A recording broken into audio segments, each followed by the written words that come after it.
How to deal when life bitch slaps you. I'm not sure if you've noticed, but life can come around and kick your ass. At any time, for any reason. Has it ever happened to you? I'm sure it has. You're human, right? Well, so am I. Life has certainly come around and bitch slapped me a few times. What might have felt like a big deal to me could have been really small for others, and vice versa. Yet, the size and structure of our problems really don't matter, because to us, they're as big as the universe. The only thing that does matter is how we respond to them, because that's the only control we have. So given that I've learned a thing or two about life and its many adventures, sometimes seemingly at my expense, I've caught on to a few things. Most, if not all of it, has to do with personal responsibility. Easier said than done, but one has to start somewhere. The truth is, we're responsible for how we interpret things. We're definitely the ones in charge of how we take action from there. I'd like to share what I know about how to deal when life feels like it's ganging up on you.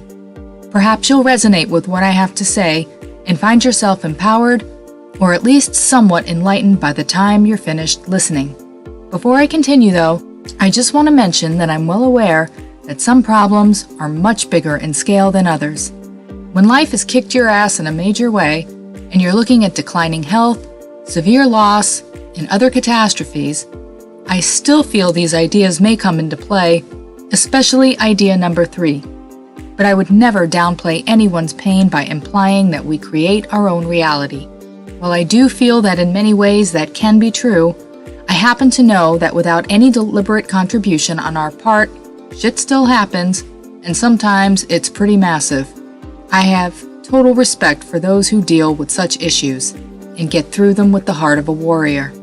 I've watched many people become incredibly brave in the face of adversity. Now, I'm not saying these methods will work perfectly for any and all issues, but they sure do come in handy for things that play out in our normal day-to-day lives. How to deal when life bitch slaps you. Well, there are a few things you'll probably want to know.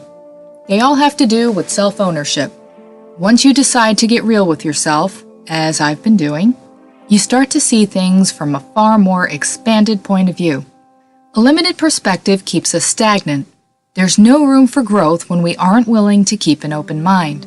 So in order to triumph when life wreaks havoc, it's a good idea to be aware of what's going on inside of us. Some of the most effective ways to see things clearly include being an observer, assuming personal responsibility, and consciously surrounding ourselves with inspiring people and materials. I'll break them down. 1. Being an observer. A while back, I observed something about myself. I was in the middle of complaining about something. I don't remember what it was, but it doesn't matter. A part of me stepped back and noticed what I was doing. I saw a pattern, and I noticed that life would grant me my wishes more times than I'd given it credit for, but I hadn't noticed. The reason is because I was too focused on lack. I realized that I had a tendency to complain on a regular basis. If something actually did work out my way, I would unconsciously find something else that didn't. I'd zero in on it, I saw nothing else. And then one day, in the middle of participating in what I can only call an internal whine fest, a thought showed up, and it went something like this. You always complain. Even when life grants your wish, you don't notice it because you're addicted to complaining. And I thought, addicted to complaining? I didn't even know that was a thing. But it was. And I knew that because I discovered it within me once I was willing to be honest with myself. That's one of the keys to dealing when life bitch slaps you. Self-honesty. The ability to observe and take responsibility for one's own thoughts, beliefs, opinions, and perspectives about life.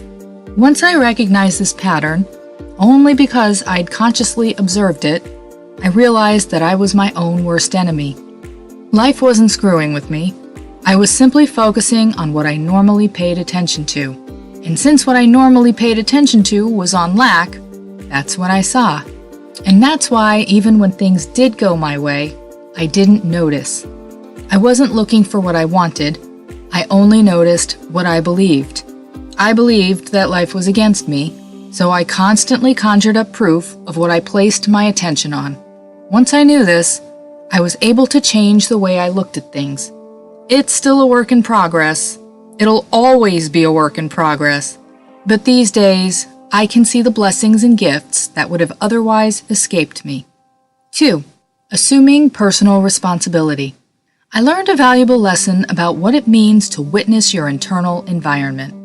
When you finally see how this works, it's time to assume responsibility. Let me ask you something. What do you focus on? Do you find yourself in a constant state of anxiety? Are you a magnet to drama? Do you complain a lot? Whatever it is about life that screws with you, you'll want to examine the role you play in all of it.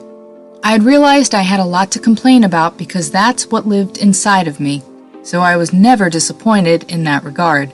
But it made me miserable. Only when I looked at it from the perspective of an outsider and became honest with myself about what I was doing, did things start to make sense. Personal responsibility is about owning what's inside of you. But first, you have to be willing to be brave enough to face yourself. You can't take honest and constructive action if you don't understand the problem. While there are plenty of variables that can contribute to life being unfair, unjust, and downright painful at times, we can still manage our response, especially when it comes to our day-to-day experiences. This is how we practice true self-awareness. I would recommend taking inventory of how you participate in your life, starting with how you see things, especially yourself. Using the example of drama, I'd found myself in the midst of plenty of drama at one time, and of course, like everyone else, I criticized it. And then I noticed something. I was dramatic too. I would participate in my surroundings with the same level of immaturity that I was so used to condemning. But once I saw this, and me, for what it was, I was able to start actually being someone who wasn't nearly as much of a magnet to the drama I had disliked so much. I had to look within and assume responsibility for myself.